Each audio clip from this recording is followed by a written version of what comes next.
Hello everyone, welcome to my channel mice education. আজকে আমরা আলোচনা করব জেনারেল সায়েন্সের একটি গুরুত্বপূর্ণ চ্যাপ্টার নিয়ে। চ্যাপ্টারটির নাম হলো ভিটামিন। তো বিভিন্ন যে এক্সাম হয়, কম্পিটিটিভ এক্সাম, সেখানে এই ভিটামিন থেকে একটি বা দুটি কোশ্চেন তোমরা কিন্তু পেয়ে যাবে। তো চলো শুরু করা যাক। চ্যাপ্টারটি খুবই গুরুত্বপূর্ণ। তো সুন্দরভাবে আগে আমরা কনসেপ্টটা ক্লিয়ার করে নেব, তারপরে আমরা এমসিকিউ করব। তো দেখো প্রথমে কি রয়েছে, যে ভিটামিন কাকে বলে। আমরা যেহেতু চ্যাপ্টারটার নাম ভিটামিন, তাহলে আমরা প্রথমে জানবো যে ভিটামিন কাকে বলে। ভিটামিনটা কি? ভিটামিন হলো জৈব খাদ্য উপাদান যা সাধারণত খাদ্যে অতি অল্প পরিমাণ থেকে দেহের স্বাভাবিক পুষ্টি ও বৃদ্ধিতে সহায়তা করে এবং রোগ প্রতিরোধ শক্তি বৃদ্ধি করে।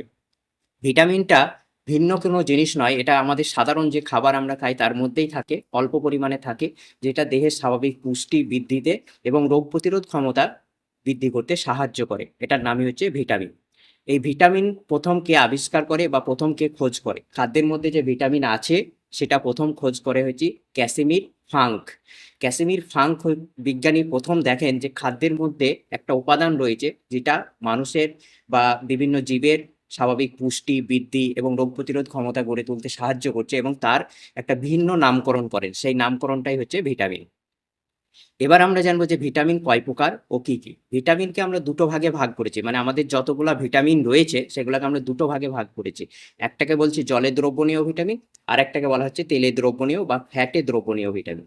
জলে দ্রবণীয় ভিটামিনের মধ্যে কি কি পড়ে? জলে দ্রবণীয় ভিটামিনের মধ্যে পড়বে ভিটামিন বি এবং ভিটামিন সি। আর তেলে বা ফ্যাটে দ্রবণীয় ভিটামিনের মধ্যে পড়বে A, vitamin A, vitamin D, vitamin E আর ভিটামিন কে। এই চারটে হচ্ছে তেলে বা ফ্যাটে দ্রবণীয় ভিটামিন। এবার আমরা প্রত্যেকটা ভিটামিন সম্পর্কে জানবো, তাহলে আমাদের এই চ্যাপ্টারটা কমপ্লিট হয়ে যাবে। তো প্রথমে আমরা জানবো ভিটামিন এ। ভিটামিন এ, প্রথমে আমরা জানবো যে ভিটামিন এর রাসায়নিক নাম কি। কি কি জানতে হবে একটা ভিটামিন পড়তে গেলে? একটা ভিটামিনকে পড়তে গেলে প্রথমে আমাদের রাসায়নিক নাম জানতে হবে, দ্রাব্যতা জানতে হবে, উৎস জানতে হবে, আর অভাবজনিত রোগ, মানে ভিটামিনটার অভাবে কি রোগ হয়। এই চারটে পয়েন্ট যদি আমরা জানতে পারি তাহলে একটা ভিটামিনের পুরো যে কনসেপ্ট সেটা আমাদের ক্লিয়ার হয়ে যাবে। প্রথমে আমরা পড়ছি যেহেতু ভিটামিন এ, তো আমরা জানবো যে ভিটামিন এর রাসায়নিক নাম কি।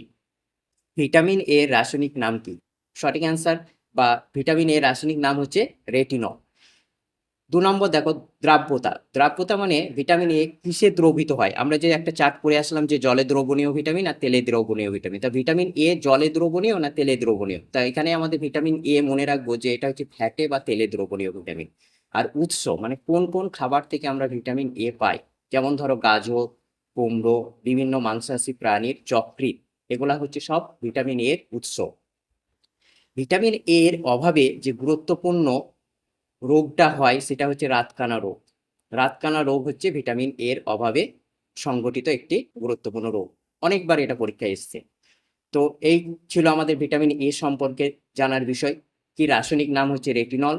দ্রাব্যতা মানে এটা হচ্ছে ফ্যাটের দ্রবণীয়। উৎসগুলা কি কি? গাজর, কুমড়ো, বিভিন্ন মাংসাশী প্রাণীর যকৃৎ থেকে আমরা পাই। আর অভাবজনিত রোগ হচ্ছে রাতকানা। এবার আমরা জানবো ভিটামিন বি। এই ভিটামিন বি এর ১২টা ভাগ আছে, বি1, বি2, বি3 করে বি12 পর্যন্ত রয়েছে। এখানে আমরা প্রত্যেকটা ভাগ পড়বো না, শুধু ইম্পর্টেন্ট যেগুলো পরীক্ষার জন্য সেইগুলাই পড়বো।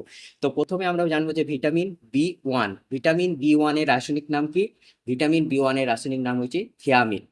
থিয়ামিন হলো ভিটামিন বি1 এর রাসায়নিক নাম। দ্রাব্যতা। দ্রাব্যতা দেখো, ভিটামিন বি হচ্ছে জলে দ্রবণীয় ভিটামিন, তাহলে ভিটামিন বি1টাও জলে দ্রবণীয় ভিটামিন হবে। তাহলে ভিটামিন বি1 হলো জলে দ্রবণীয় ভিটামিন। উৎস কিসে কিসে আমরা ভিটামিন বি1 পাই? ডিমের কুসুম, ঢেঁকি ছাটা চাল, বাদাম, এগুলা থেকে আমরা ভিটামিন বি1 পাই। অভাবজনিত রোগ। ভিটামিন বি1 এর অভাবে যে গুরুত্বপূর্ণ রোগটি হয় সেটি হচ্ছে বেরিবেরি, অর্থাৎ বেরিবেরি রোগ হয় শরীরে যদি ভিটামিন বি1 এর অভাব ঘটে। ঠিক আছে। নেক্সট আমরা পড়বো ভিটামিন বি2। ভিটামিন বি2 এর রাসায়নিক নাম কি? রাইবোফ্লাভিন। রাইবোফ্লাভিন কি? ভিটামিন বি2 এর রাসায়নিক নাম।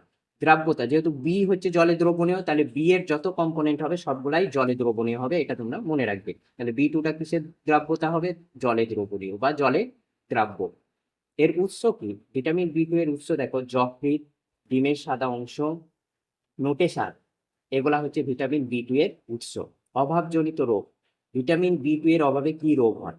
ভিটামিন বি2 এর অভাবে যে গুরুত্বপূর্ণ রোগ হয় সেটা হচ্ছে মুখে ঘা এবং চুল উঠে যাওয়া। আমাদের যে চুল উঠে যায় বা মুখে বিভিন্ন রকম ঘা হয়, সেগুলো হচ্ছে ভিটামিন বি2 এর অভাবে। নেক্সট আমরা করব ভিটামিন বি 5। এটা আমাদের ইম্পর্টেন্ট হচ্ছে বি 5।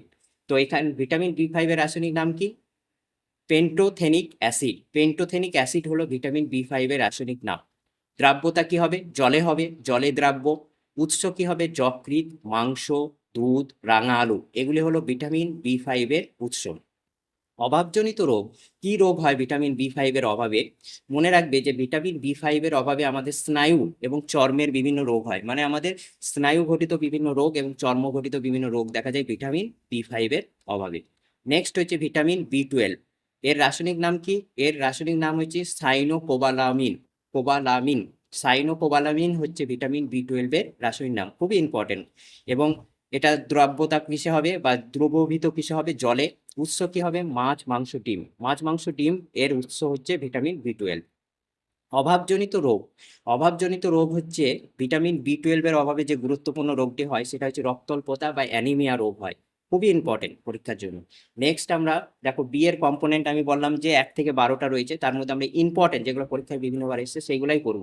তাহলে আমাদের পরীক্ষার জন্য ইম্পর্টেন্ট কি? বি 1, বি 2, বি 5 আর বি 12। এই যে 4খানা রয়েছে এই 4টে মনে রাখলেই আমাদের বিটা কমপ্লিট হয়ে যাবে। ঠিক আছে, এবার আমরা করবো ভিটামিন সি। ভিটামিন সি এর রাসায়নিক নাম কি? ভিটামিন সি এর রাসায়নিক নাম হচ্ছে অ্যাসকার্বিক অ্যাসিড। অ্যাসকার্বিক অ্যাসিড হচ্ছে ভিটামিন সি এর রাসায়নিক নাম।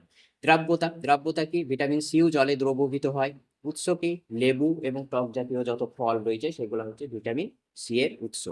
অভাবজনিত রোগ, কি রোগ হয় ভিটামিন সি এর অভাবে? ভিটামিন সি এর অভাবে যে গুরুত্বপূর্ণ রোগটি হয় সেটা হচ্ছে আমাদের দাঁতে যে স্কার্ভি রোগ হয় সেটা ভিটামিন সি এর অভাবে হয়। খুবই ইম্পর্টেন্ট পয়েন্টটা, এটা মনে রাখবে। এরপরে আমরা জানবো ভিটামিন ডি। ভিটামিন ডি এর রাসায়নিক নাম হচ্ছে ক্যালসিফেরল। ক্যালসিফেরল হলো ভিটামিন ডি এর রাসায়নিক নাম। এটা দ্রাব্যতা বা কিসের মধ্যে দ্রবীভূত হয়? ভিটামিন ডি কিন্তু ফ্যাটে দ্রবণীয় বা তেলে দ্রবণীয় হয়। অভাবজনিত রোগ, কি রোগ হয় ভিটামিন ডি এর অভাবে? ভিটামিন ডি এর অভাবে সবচেয়ে গুরুত্বপূর্ণ যে রোগটি হয় সেটা হচ্ছে রিকেট রোগ, অর্থাৎ হাড় বেঁকে যায়। এটা হচ্ছে রিকেট রোগ, হচ্ছে ভিটামিন ডি এর অভাবে। এর উৎস কি? ভিটামিন ডি এর উৎস হচ্ছে সূর্য রশ্মি। মেন উৎস হচ্ছে সূর্য রশ্মি, মানে সূর্যের আলো থেকে আমরা ভিটামিন ডি কে শোষণ করতে পারি। তাছাড়াও কড ও হাঙর মাছের তেল থেকেও ভিটামিন ডি পাওয়া যায়। নেক্সট দেখো, পরবর্তী যে ভিটামিনটা নিয়ে আমরা আলোচনা করবো সেটা হচ্ছে ভিটামিন ই। ভিটামিন ই এর রাসায়নিক নাম কি? রাসায়নিক নাম হচ্ছে টোকোফেরল। টোকোফেরল হলো ভিটামিন ই এর রাসায়নিক নাম। এটির দ্রাব্যতা কি হবে? এটা দ্রাব্যতা হচ্ছে ফ্যাটে, ফ্যাটে দ্রবীভূত হয় বা তেলে দ্রবীভূত হয়। এর উৎস কি? ভিটামিন ই এর উৎস হলো ডিমের কুসুম, মাছ, মাংস। ডিমের কুসুম, মাছ, মাংস এগুলা হচ্ছে কি ভিটামিন ই এর উৎস। অভাবজনিত রোগ, ভিটামিন ই এর অভাবে কি রোগ হয়?